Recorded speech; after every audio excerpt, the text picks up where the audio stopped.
What's going on, everybody? Welcome back to Keys and Tees Cart Talk Episode 3. Today, I'm joined with Jason Roth with Union Capital Mortgage.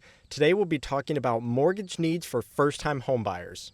All right, this first hole is a par 4, so I hit my driver right over those trees, just short of the bunker, so I'm sitting in the middle of the fairway. All right, I really should be writing down the distances because I believe I have a 150, 160, so I think I've got either an 8 or 9 iron. So I take it up top and land it just short right. All right, this was a golf outing, so it is a scramble, so my partner was in a little bit better of a position. So I've got my 60 degree here. I'm going to flop shot it, bring it up top. I accidentally pull it left, but I do end up on the green.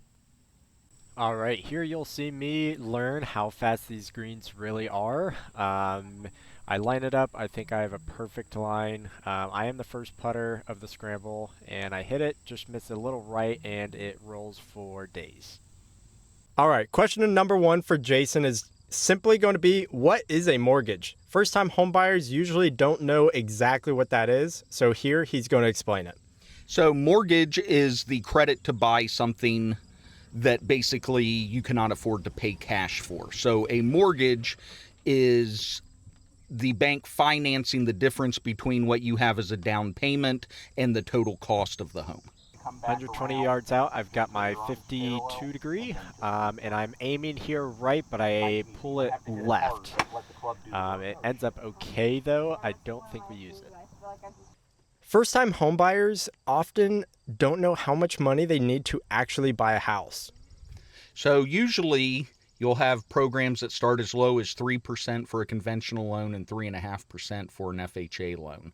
On top of your down payment, there's also an average of about $5,000 to $7,000 in closing costs. So not all of that has to be out of your own pocket. There are down payment assistance programs to help with that, and other ways such as gifts, tax returns, to get the funds needed for your down payment. A little bit of a tight fairway, so in a scramble I am tasked with being the fairway finder. So I've got my 5-wood and I smack it, and the fairways were rolling quite fast, so I think this ended up being 260, 270 yards. Did not record the approach shot, but we landed up in the bunker. So I've got my 60 degree, hit a perfect shot, lands a little long, so it just rolls out. Next, pre-approvals don't have just one use. So Jason's going to tell you what a pre-approval can actually do for you. So a pre-approval starts with giving you a baseline of knowing how much you can afford, what your closing costs will be, how much down payment is needed. All of that winds up to give you a strong starting point to make sure that you can find houses that fit into your payment and qualification standards. It also allows the agent that you're working with, your buyer's agent, to know that you're qualified for the home that you are looking at, as well as letting the listing agent know when you put an offer in on the home you find that you are qualified and will be able to close on that home. Par 3, so I've got my 52 degree because it's about 120 yards. So I really try to leather this one, and I still end up a little bit short. I think it was playing 130-ish, so I just grabbed the wrong club. All right, landed short, so I've got my 60 degree. Going to take it over this bunker, and distance was great, just a little bit left. All right, obviously, when you're looking to buy a house, you definitely need a credit score to be able to be approved for the loan. Jason's going to tell you how bad is too bad. So with FHA loans, they can go down as low as 500. That's not necessarily optimal and brings more challenges into the file. As a general rule, 620 is going to be kind of the sweet spot as a minimum. For FHA, obviously the higher the better. Conventional is going to be looking for at least a minimum of 640, probably over 700 for better terms overall. Par 5, so I've got my driver, and only some shots were recorded with the tracer. I just ended up right. Our group ended up in the fairway, so I've got my 8 iron here looking to put it on the green. And I get great contact, just goes a little bit right. Alright, let's go. Ended up taking my ball, so I've got a 60 degree, got to bring it up top, so I do a flop shot, and I just land about 5 feet. First time home buyers want to know how debt is looked at on a mortgage application.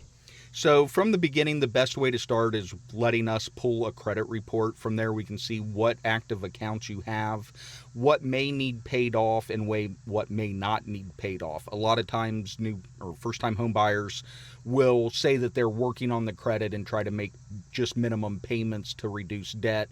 It's always best for us to look at the credit report, see if there's something that needs paid off immediately that can increase your score or lower your debt-to-income ratio, or something that even could be paid at closing to make an overall better file. All right. Is doing that free, Jason? There's no upfront cost. All we need is a simple loan application and authorization to review a credit report. Even can start with a soft pull that doesn't affect your credit. It at least gives us the tools to look at what is actively reporting and give us a starting spot.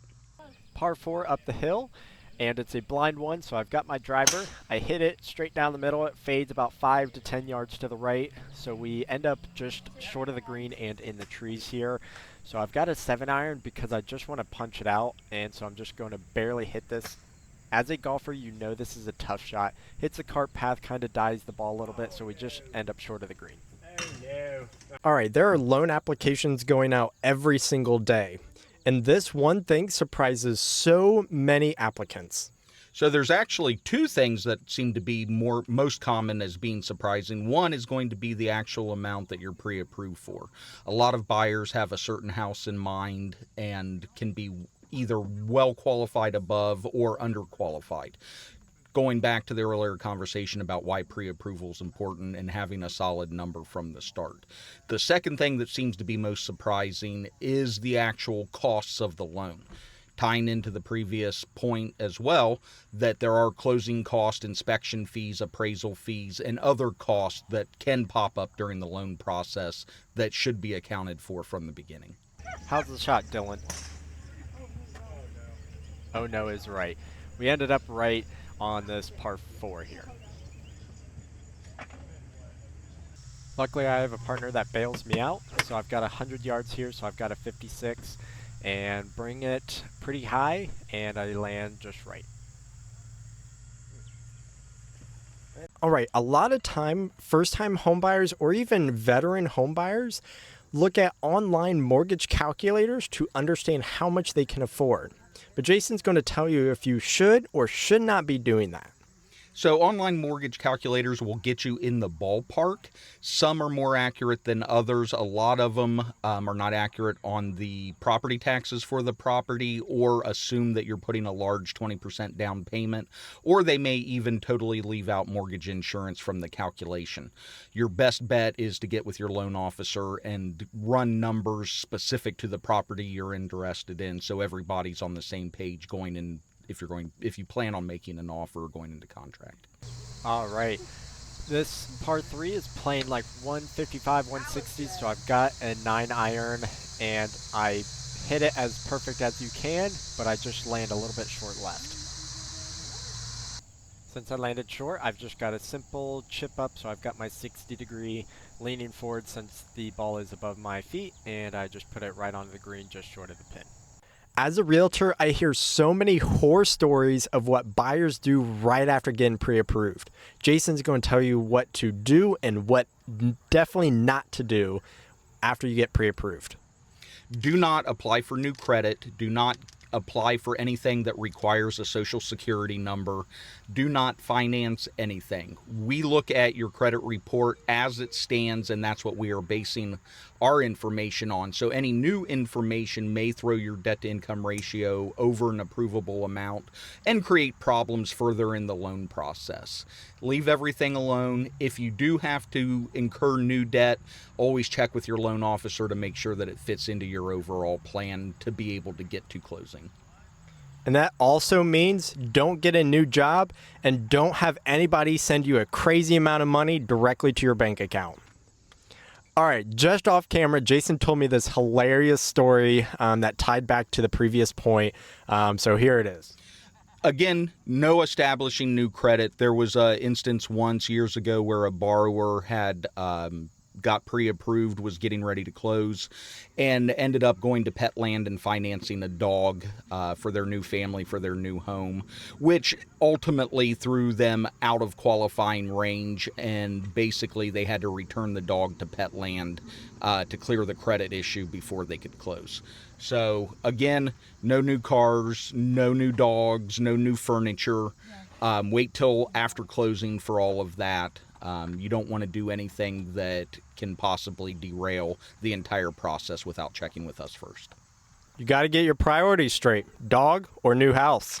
Difficult par 4. I've got to carry the water and the trees over here. So I hit it just in between that bright tree and the dark tree on the left, and it fades about 5-10 yards right. The entire group ended just short of the green because of this tree here, so I'm like, let's flop this right over the tree, end up right by the pin. You can see the line is perfect right at the pin, and plop, just short of the green. You may just be like me in your 20s. So Jason's going to tell you what you should do if you're looking to buy a house. So if you're looking to buy a house soon, you're just starting out, maybe you have a new job, you finally got your first big boy job and are making decent money and thinking about buying a house and starting your future. Number one, make sure any credit you currently have, set all of your payments to auto pay for at least the minimum amount each month. That way you can guarantee that there's no 30-day lates or extended lates that show up on your credit report. A single 30-day late can drop your credit score as much as 70 points. So number one, make sure everything's paid on time. Make sure there's no evictions or defaults on rent. Those would be the big ones.